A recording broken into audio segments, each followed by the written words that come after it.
कार्यक्रम जीवन के पल के असर में बैठल सक्कू मई के श्रोताओं में मैं कार्यक्रम संचालक प्रदीप चौधरी की तरफ से राम राम। अब अपने के सुनती बटी अपने कार्यक्रम जीवन के पल श्रोताओं के हमारे कार्यक्रम के लिए अपने इनके जीवन के 3 मिनट भोगाई है, अपने के जीवन के भुलाई नहीं सकना बाट है कहानी के मार्फत हमारे कार्यक्रम में प्रस्तुत कर। यदि अपने को कोनो ऐसी जीवन के पल हुई जोन पल है अपने हमारे श्रोताओं के समक्ष बांटना चाहते भी तो पत्र के मार्फत या फिर ईमेल के मार्फत अपन जीवन के पल लिख के पठाई सकबी। अब मोर हाथ में एक पत्र पड़ल बा। ये पत्र हो हमारे श्रोता संग्रिया जानकी गांवपालिका 5 पथरैया कैलाली से प्रतिभा चौधरी जी के।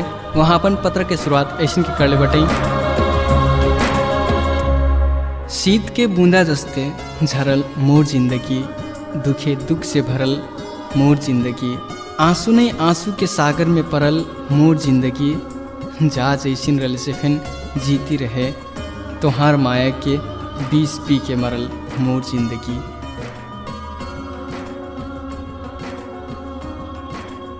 दादा कुछ अस्ते बा मोर जीवन के पल। दादा जीवन जीना कतरा मुश्किल रहट आस पता पैनु। जीवन जिएकतन का कुछ सहक पर न रहत, मुटु भर घाव लेके आँखी भर आंसू लुका के दुनिया के सामू देखावटी मुस्कान आन के खुशी बाटू कह के दिखाई पड़ना। अस्ति के जीवन जिएक पड़ना रहत। शायद यह नहीं हो जीवन के वास्तविकता, शायद यह नहीं हो जीवन के पल।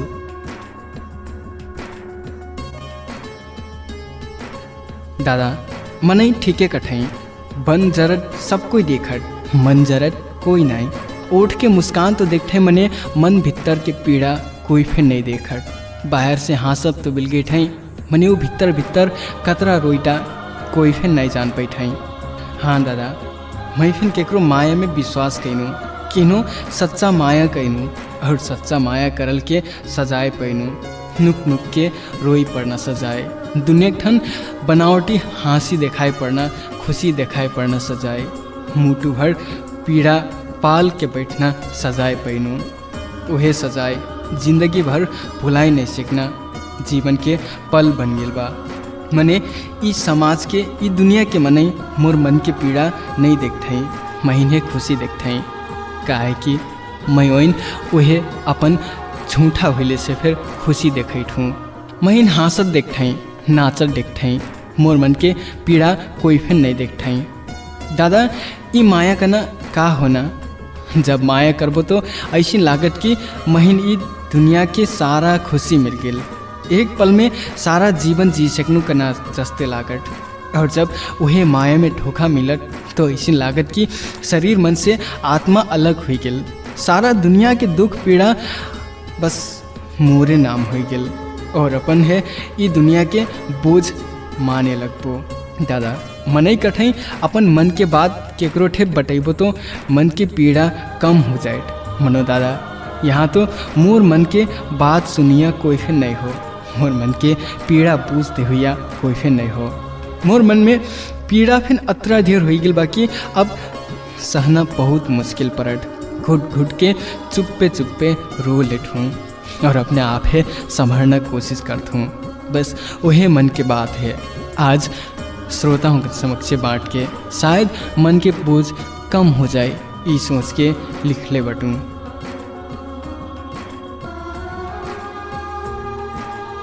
दादा मोर कहानी मोर परिवार से शुरू हुई। हमरे मोर घर में 4 जाने के रही। धन के धनी तो नहीं रही, मने मन के बहुत धनी रहे हमरे। मोर दाई बाबा और दादा और मैं, हमरे सब कोई एक दूसरे है बहुत माया करी, एक दूसरे के ख्याल राखी, एक दूसरे के मज़ा नहीं वजह सब कुछ में साथ दी। मैं अपन घर सबसे छोट रहूँ, शायद तबे सकून से ढेर माया पहले रहूँ, सबके मस्तायल रहूँ। महीन मोर घर के मनई और छिमेक के मनई प्यार से फुच्ची कहाई। मोर बाल्यकाल बहुत खुशी से मज़े से बीतल। अस्ति के समय बीतती जाए लागल। समय के साथ साथ मैं फिर भारी हुई गिनू। मैं 8 कक्षा में पढ़े लगनू। तब सब मैं कुछ जाने बूझे वाला हो सेकल रहूँ। हमार घर ठनकी पड़ोसी वाला दादू से हमरे संगी स्कूल जाए। दादा मिन बहुत मज़ा माने और बहुत माया फिन करे। वह दादा अनीसा कना लौंडी है बहुत माया करे।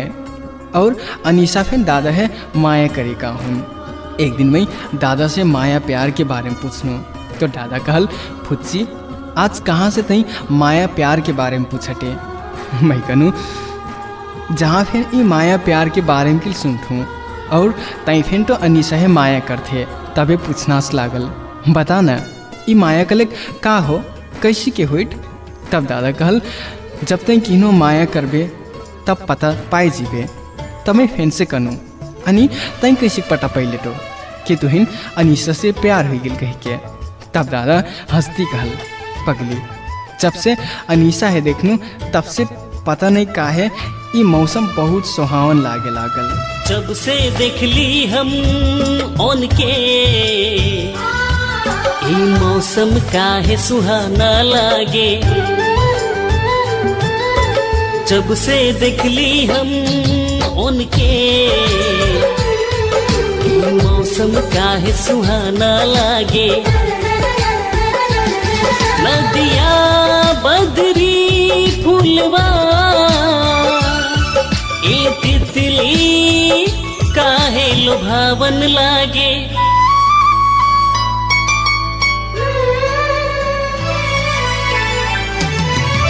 जब से देख ली हम उनके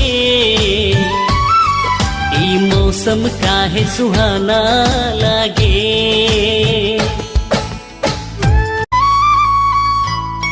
वो रोज अस्ते के मैं दादा से माया प्यार के बारे में पूछ के हैरान करते ले रहूँ। खुलिया वही माया प्यार के बारे में पूछूँ। दादा बताए और मैं सुनत बहुत मजा लागे। अस्ते के समय अपने रफ्तार से बीतती जाए लागल। दादू से अनीसा के बारे में पूछनू तो दादू कुछ भी नहीं बोलल। शायद वो रोज कुछ हुई रही दादा बहुत निराश बिल गए है बहुत उदास बिल गए है। तब फिर मैं दादा है बोल करना कोशिश करे लगनू और अनीसा अनीसा कह के चलाए लगनू। तब दादक आँखी मन से आँच गिरत देखनू। नहीं अचम लागल दादक का हुई गिलिस। मैं पूछनू दादा का हुई काहे रोईते पता न। तब दादा कहल फुच्चू अनीसा में धोखा देली। अनीसा दोसर लौरा है माया करती वो लौरा धनी घरे खो शायद तब मारे मोर जैसिन गरीब घर के मनन से दूर हुई गेली। फुच्चू हेर ना सच्चा माया करल के उपहार मिलल महीन ही आंसू। फुच्चू तई मजा से पढ़ीस तई केकरो माया के जाल में नहीं फंसीस। सच्चा माया करबो तो चोट पीड़ा धोखा अलावा कुछ भी नहीं मिलत। ये दुनिया बहुत जाली बा ये संसार बहुत जाली बा। सब कोई अपन बारे में सोचते हैं सब कोई अपन स्वार्थ के बारे में सोचते हैं। खई जिन जा सही लगथिन वहे कर देते हैं। एक पल में मन करथिन तो माया के नाटक करते हैं और दूसरे पल में वहे प्यार में धोखा देते हैं। अस्ते बरबरीती दादा चल देहल। महीन दादा आंसू देख के नहीं मचा लागल। वो दिन से मैं हर केकरो माया हेरे लगनू। हर एक प्रेम जोड़ी है लगे से विचार करे लगनू। मैं तमान माया करुए मनन हेरनू। मने अत्र ढेर माया करुए मन से केकरो फिर सच्चा माया नहीं देखनू। कोई केकरो रूप रंग हेर के माया करे तो कोई केकरो धन संपत्ति हेर के माया करे। अगर कोई सच्चा दिल से प्यार करे अगर कोई पूरा दिल से किन्हों मजा मान के माया करे तो होकर बखरा में सिर्फ आंसू पीड़ा और तड़पाहट छटपटाहट के देखनू। यह सब कुछ छोटे से देखने के कारण हुई। मैं अब माया में विश्वास नहीं करूं।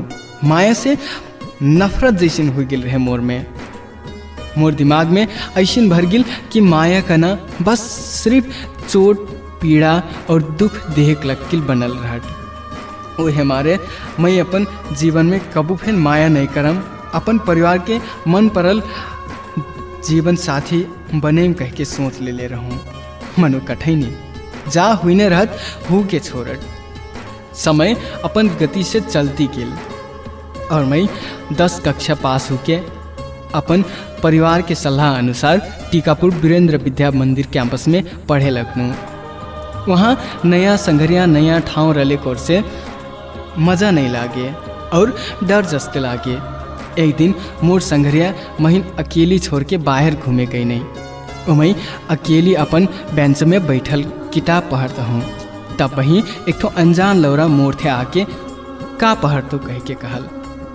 मैं नई मजा से कह देनू नहीं देखो किताब पढ़त। महीन पता फिर नहीं रहे कि उ लौरा मोर कक्षा में पढ़त कह के। तब एक दिन फिर से उ लौरा मोर नाम पूछल। मैं नहीं बतैनू। मनो पता नहीं कैसे के उ मोर नाम पता पा सकले रहे और सारा क्लास भर मोर नाम लई के बोलकारे लगनी। तब मैं का कहतो का काम बा बताओ कहनू तो उ चुपचाप हुई गेल। दादा मैं तो उ लौरक नाम फिर पता नहीं रहे। तब एक दिन उहे लौरा है अपन संगरन से बात करत सुनू। उ कहते है कि प्रतिभा है मैं माया करत हूँ। तब हुकार संगरिया उ लौरा है राकेश कह के कहता है। तब पता पैनू कि ओकर नाम राकेश हुन कह के। अब महीन बहुत डर लागे लागल। एक दिन राकेश मोर आगे आके चुटका फकई नहीं। ओमने लिखल रहे प्रतिभा तो बहुत दामी बटो बहुत सुघर लिखल रहे। महीन वो रोज रीस तो नहीं लागल मनो रिसाइल जस्ते कर देनू और राकेश के आगे जाके ई के लिखल कहटी फेंका देनू। ई सोच के कि राकेश है दीक लगिन और महीन माया नहीं करही महीन से दूर हुई ही महीन है नफरत करही कह के मैं वहीं से अली गलत व्यवहार देखनू मनो असफल हुई गिनो। राकेश महीन कुछ फिर नहीं करनी और तो उल्टा हंसते नहीं। तब लागल कि अब तो महीन देख के रीस जरूर लागत हुई काहे कि मैं अब उन फेवकार संग ऐसा व्यवहार करती हूँ कि ताकि वो महीन है हेट करें नफरत करें महीन से। दादा वो रोज से राकेश कैंपस नहीं आए लग नहीं। हुकार संग्रहण से पता चलल कि अब राकेश नहीं पढ़ ही राकेश पढ़ाई छोड़ दे नहीं। अब लागे कि मोर कारण राकेश पढ़ाई तो नहीं छोड़ दे नहीं। तब एक दिन अचानक राकेश फिर से कैंपस में देखा पड़ने। हाँ दादा वो दिन वैलेंटाइन डे यानी कि प्रेम दिवस के दिन रहे। वो दिन मैं कैंपस जीना नहीं चाह के फिर जाइक पड़ना हुई गेल। मोर संगरिया मोर बैग में अपन किताब धार दिले रही और फोन करके जैसी फिर आइक कली। तब मैं वो दिन कैंपस में गिनूँ। वहाँ गिनूँ तो हर एक के हाथ में गुलाब के फूला देखूँ। सबके मुँह मन से माया प्यार की बात सुनता हूँ और अचानक पढ़ाई छोड़ल मने राकेश वो दिन कैंपस में आयल देखनू। राकेश से देखनू तो डर जैसन लागल और राकेश मोड़ थे आके गुलाब के फूला देती कुछ कहे जाए रही। तब मैं साफ साफ कह देनू और कनू राकेश ओहर हेरो अत्र सुग्घर सुग्घर लौंडिन बाटई वही नहन ये फूला देहो महीन नाई। तब राकेश का नहीं ठीक है बा नाई कहतो मनु ये फूला तो ले सकबो। तब मैं फिर से संघर एक नाता से देह पटो लेम नहीं तो नहीं लेम कहनू। तब राकेश ठीक है बा फ्रेंड कहने और वहाँ से चल गई नहीं। मैं घरे आईनू। तब मोर संग्रहण कैंपस के बात पूछे लगनी। तब मैं अपन संग्रहण अपन साथ जा कुछ हुई सारा बात बटीनू। तब मोर संग्रहण का नहीं प्रतिभा तू गलत कर लो उ दिन किनो फे नाई कह के नहीं कहे परट। तब मैं फिर से कहूँ मैं केकरो मन दुखैना नहीं चाहूँ। यदि मैं वो दिन राकेश से माया नहीं कर ले से फिर हाँ कटूँ और दूसर दिन नहीं कह के कटूँ तो काम ही सही कर तू। तब मोर संग्रहण का नहीं हाँ प्रतिभा तू ही सही बाटो मनो सबके माया झूठा नहीं रहत। मोर सलाह अनुसार शायद राकेश तुहिन सच्चा माया करत हई। तू फिर एक जो राकेश के माया में विश्वास करके हेरो कह नहीं। मैं अपन संग्रहण के बात सुनूँ और सोचनू हाँ शायद राकेश मिहिन सच में माया करत हुई मनो मैं माया में विश्वास नहीं करत हूँ। एक मतलब ये तो नहीं हो कि मोर जस्ते कोई फिर माया नहीं करे। राकेश चेहे जिहिन माया करें लेकिन माया करना पूरा हक आटिन सोचनू और राकेश है सॉरी कहते राकेश के फोन करनू। तब राकेश फोन उठाई नहीं और कहने के हुई तो मैं कहूँ अपन फ्रेंड है नहीं चिन्ह लो। तब राकेश का नहीं काहे नहीं चिन्ह हम तू प्रतिभा हुई तो ना। तब मैं हाँ कहनू और कहूँ राकेश सॉरी मैं तो हर बहुत मन दुखैनू। तब राकेश का नहीं प्रतिभा महीन नहीं कना के कारण जाने से कम। तब मैं कहूँ राकेश मैं माया में विश्वास नहीं करता हूँ मैं तोहार तो का केकरो फिर गर्लफ्रेंड बनना के लायक नहीं हूँ। तोहार लग कोई और कोई बनल हुई जे बहुत सुघर हुई, जे बहुत मजा हुई। तुहिन से ढेर तुहिन है माया करी, वो सबसे अलग हुई। मैं उतना काबिल नहीं हूँ राकेश। तब राकेश का नहीं बस बस हो गिल मनो प्रतिभा, मैं तुहिन मन से माया कर लाटूँ, सच्चा मन से। और तू ऐसिन कहटो प्रतिभा, तू माया प्रति अतरा नफरत कहना के कारण बताई सकबो। तब मैं कहूँ माया में धोखा मिलट, पीड़ा मिलट, जीवन भर भुलाई नहीं सकना जीवन के पल बनट। और मोर में इस सब कुछ सह सकना ताकत नहीं हो। अपन माया में विश्वास दिले ठाई और एक पल में वो विश्वास तोड़ दे ठाई, मन भर पीड़ा दे ठाई, झगड़ा खेल ठाई, एक दूसर के मन दुखे ठाई। महीन ऐसिन प्यार में नहीं फंसना हो राकेश, महीन ऐसिन प्यार के पाछे नहीं पड़ना हो। तब राकेश का नहीं तू झगड़ा खेल नहीं कलो ना प्रतिभा, एक जो इनके माया है लगे से जाके तो हेर हो, तब वो देखबो वो इनके माया, वो इनके एक दूसर के प्रति करल व्यवहार, एक दूसर के प्रति करल ख्याल, तब जाके जान पैबो। आस्ते आस्ते बात करती हमरे कुछ घची बिटा दिली। वो महीन मनैना कोशिश करता है, वहीं अतरा जल्दी मनना शायद मन नहीं रहे।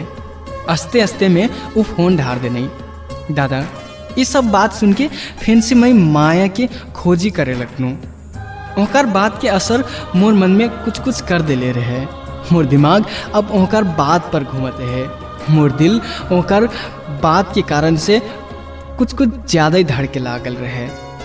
और राकेश के कहल अनुसार विचार करे लगनू। तब जाति से राकेश सही का नहीं कना जस्ते लागे लागल। मैं राकेश से रोज हंस बात करे लगनू।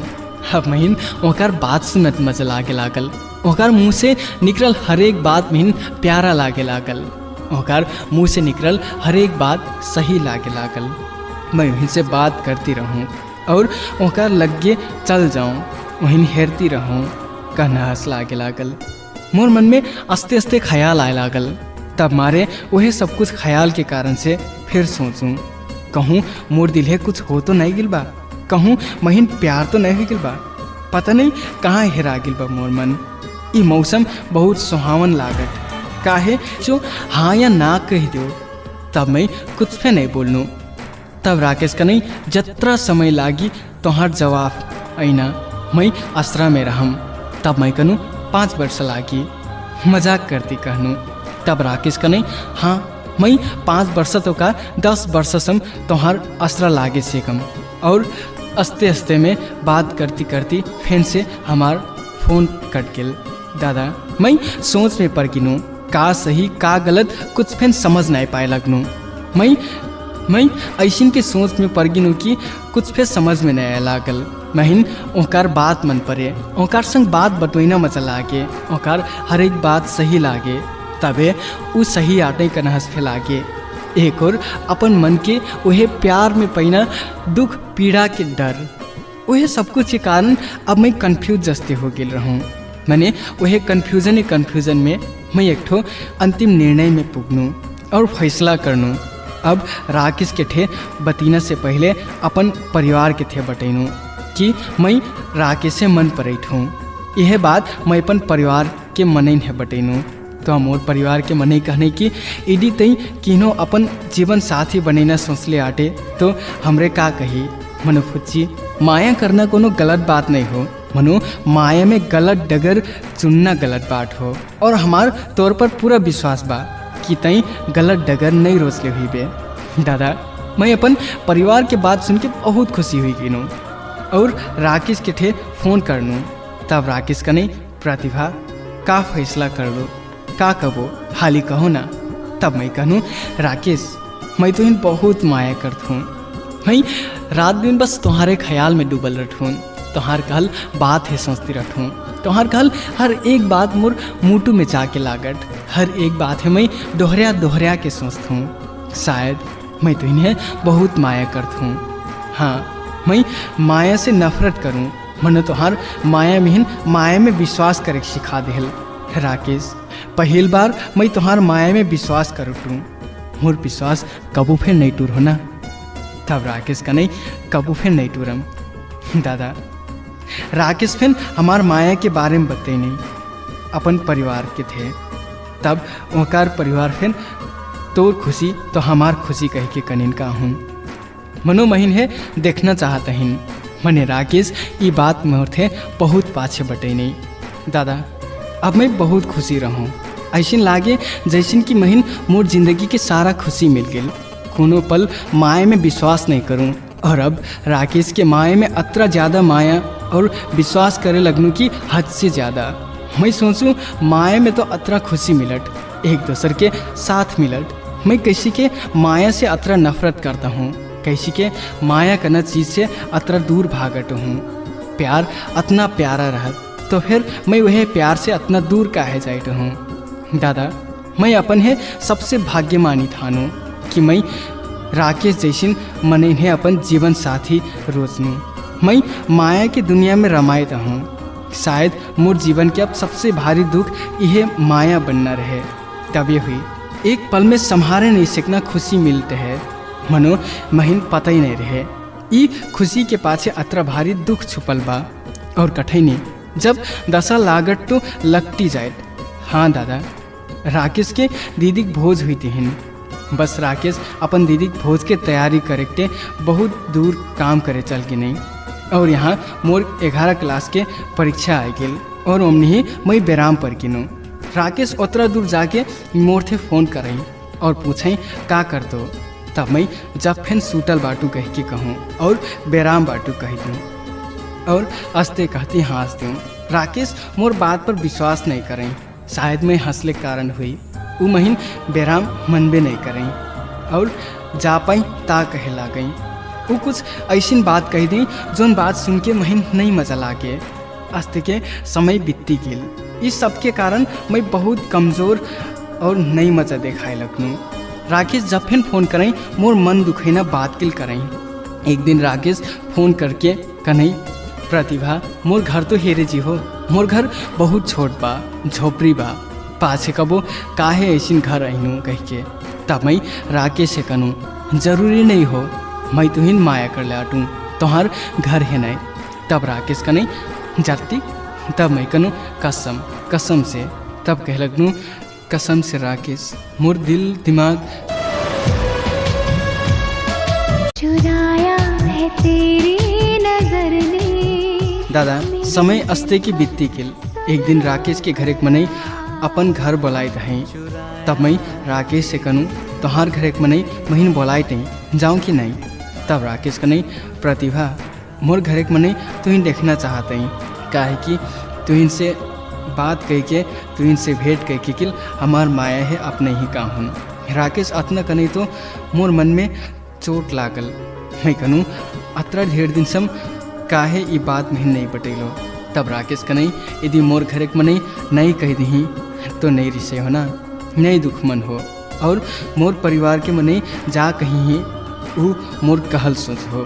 तब मैं कनू का तुम्हार परिवार नहीं कह दी तो तू फिर नहीं कह देबो। तब राकेश बहुत मज़ा से हाँ कहते नहीं। दादा ये बात सुनो तो मैं बहुत दुख लागल और राकेश के घर अपन माया के परीक्षा है जीना निर्णय करनू। मोर परिवार फिर मोर साथ देने कहने जा तई जीना चाहते तो मज़े से जा। दादा राकेश के कल बात मोर दिमाग में घूमती रहे। मैं राकेश के घर जीना डगर फिर नहीं जान लगूँ। मनो हुकार दीदी से फ़ोन में पूछट राकेश के घर पुग गिनो। वहाँ पुगनू तो हुकार घर के मनई हुकार बताइल से बहुत मजा रहन। महीन बहुत दुख लागल। मैं राकेश महीन से झूठ काहे बोलने कह के सोचे लगनू कि मोर माया स्वार्थी ठन ले रही या फिर मोर परीक्षा ले रही। अस्ते सोचती रही किनू। दादा राकेश के परिवार बहुत मज़ा रही, हुकार दीदी बहुत मज़ा रही और बहुत सुघर फिन रही। हुकार परिवार राकेश की खुशी तो हमार खुशी कहे के कनई। मैं बहुत खुशी हुई गिनो और घरे आई गिनो। मोर घरे और मोर छिमेक के मने वहाँ का हुई का कहने कह के पूछे लगनई। मैं कनू हुकार घर मनाई तो बहुत मज़ा आटिन, कुछ फिर नहीं कने। सब कुछ मजे बात बटोई नहीं। अब राकेश का कठई कह के कनू दादा मैं बहुत खुशी रहूँ राकेश के परिवार अतरा मजा बातें कह के। तब राकेश फोन करने और मैं इनसे बात बतवाए लगने कहे लगने प्रतिभा मोर घर एक मने नहीं कह देने दादा राकेश है महीन से छुटकारा पहिना रहीन और अपन परिवार के बहाना बना के कहे लगने कि तू जब से मोर गांव गिलो तब से मोर संगरिया तुहिन देखने और महीन फ़ोन कह के मोर मजाक उड़ाई टाई कहते हैं कि राकेश की गर्लफ्रेंड तो मरे मरे बटीस और कहते हैं कैसी के ऐसी लौंडी है मन पर अले बा। प्रतिभा तू ही कहो ना कि मोर लग कोई और जो बनल हुई बहुत सुखर बहुत मज़ा। हाँ प्रतिभा महीन वहे कोई और मिल गिल बाटई। अतरा सुनू तो मोर आँखें मन से आंसू गिर गेल और कुछ फिर समझ में नया लागल कि राकेश ऐसी बात काहे करते खुफे अचानक। मोर कुछ फिर समझ में नया लागल कि मैं वहीं से का बात करूं। ओकार करल बात के ऊपर प्रश्न करूं या फिर मुस्कुरा दूं। मैं कंफ्यूज हुई गिनूँ और आँखी में आंसू ले वहीं से बात नया लागल तो कहूँ खा वो लौंडी नाम जाने से कम। तब राकेश कने हुकार नाम रीतू हुई वो बहुत सुखर बाटी। तब फिर से कनू राकेश काऊ मैं से ढेर तुने माया करती। तब वो कहने की हाँ बहुत माया करती हेरो ना अब फिर फोन करती प्रतिभा हमार बीच जाकुत फिर हुई एक ठो सपना समझ के भूल जी हो। अब मैं ढारट हूँ रीतू फोन आईटा खतरा कह के फोन धार दे नहीं खतरा साजे से कह देने की सब कुछ बिसरा दे हो मैं कोई और है माया करत हूँ। अरे अगर माया कोई और है करते हो तो मोर संग का करते हो। अगर तुम्हार जिंदगी में कोई और रहे तो मोर संग माया के मजाक काहे करता हो। कामोर यह गलती रहे कि मैं नहीं सुघर मिल गई हूँ या फिर तुहने कोई महीन से सुघर में नहीं मिल गई। बहुत दुख लागल राकेश जब तू ऐसी कलो और वहीं से ज़्यादा दुख तो तब लागल जब कहलो कि महीन से ज़्यादा वो तुहने माया करती। अरे नहीं राकेश शायद ये दुनिया के कोई फे मने महीन से ज़्यादा तुहने माया नहीं करे से की। और मन में जतरा माया बा वतरा माया तोहार लग ये दुनिया की केकरो पे मन में नहीं हुई। राकेश तू गलत आटो तू हर बात में सही हुई वो तोहार हर बात सही हुई मने ये बात पर तू गलत बटो। ये बात पर तू गलत आटो कि महीन से ज़्यादा कोई और जे तुहने माया करत हुई। राकेश पल पल में मैं तो सिर्फ तुहने के माया कर लिया टू हर पल में बस तुहने की याद कर लिया तो तोहार केवल तोहार के परखाई में बैठल बाटू तोहार असर में बैठल बाटू तो कैसी के महीन से ज़्यादा तुहिन कोई और जे माया करे से की। शायद ओकर माया हुई मने महीन लागत होकर माया में स्वार्थ हुई मोर माया निस्वार्थ रहे और एकर परीक्षा तो मैं देले फेन रहूँ। तू काले रहो मोर घर जाइ हो मोर घर एक मने जा कहीं ही ओए हुई मैं कहीं नू तोहार घर एक मने पे सब कुछ मजा बका नहीं सब कुछ मजे से बटे नहीं खोट तो तुम्हारे मन में रह राकेश छुटकारा तो तू ही चाहत हो महीन से तबे तो मोर माया के परीक्षा लेट हो मैं पास पे हुई नू मैं अपन वो परीक्षा में पास तो हुई नू मने जिंदगी में फेल करा दिलो जान के फेल करा दिलो।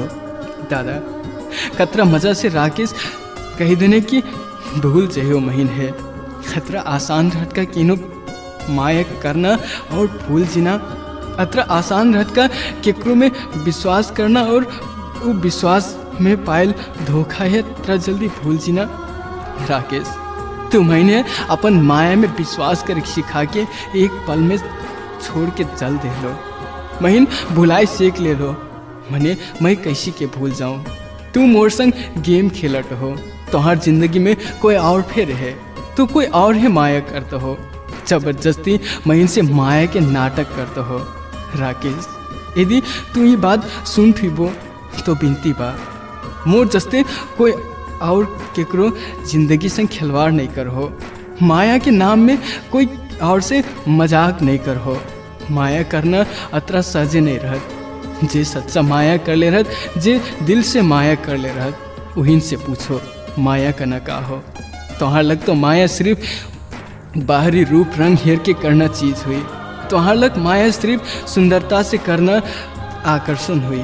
मने माया शायद वो नहीं हो राकेश, माया शायद वो नहीं हो जो तू सोचत हो, जो तू करत हो, जो तोहार दिमाग में बा।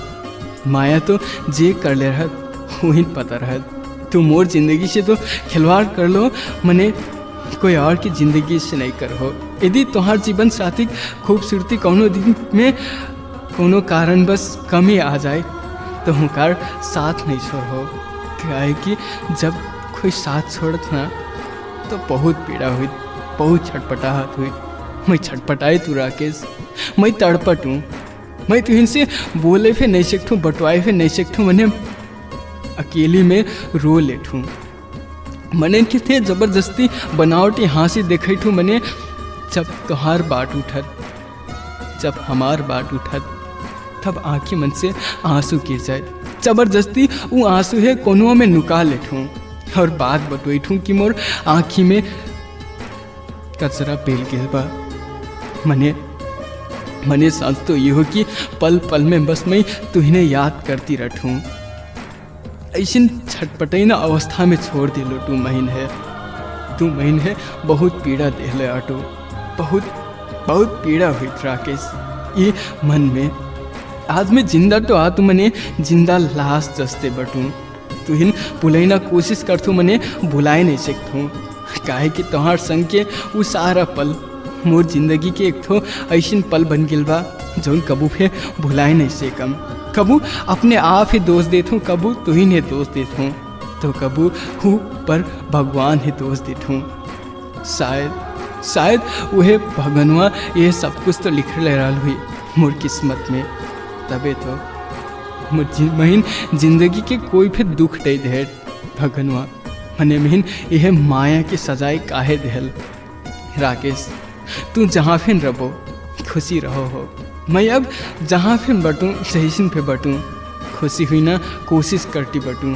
थैंक्स राकेश, माया के वास्तविकता से परिचय करा दिलो। तो बस ये दिल से हर किनो कहती रखूँ प्यार नहीं करो, प्यार नहीं करो, प्यार बहुत जोर से रुआए। प्यार नहीं करना जहान सारा कहता है, कोई कुछ कर दे कि प्यार होके रहता है। श्रोताओं के अब्बे अपने के सुन ली हमारा श्रोता संग्रह प्रतिभा चौधरी जी के लिखल जीवन के पल की कहानी। यह कहानी के संगे हमारे कार्यक्रम के समय फेवरा लागल।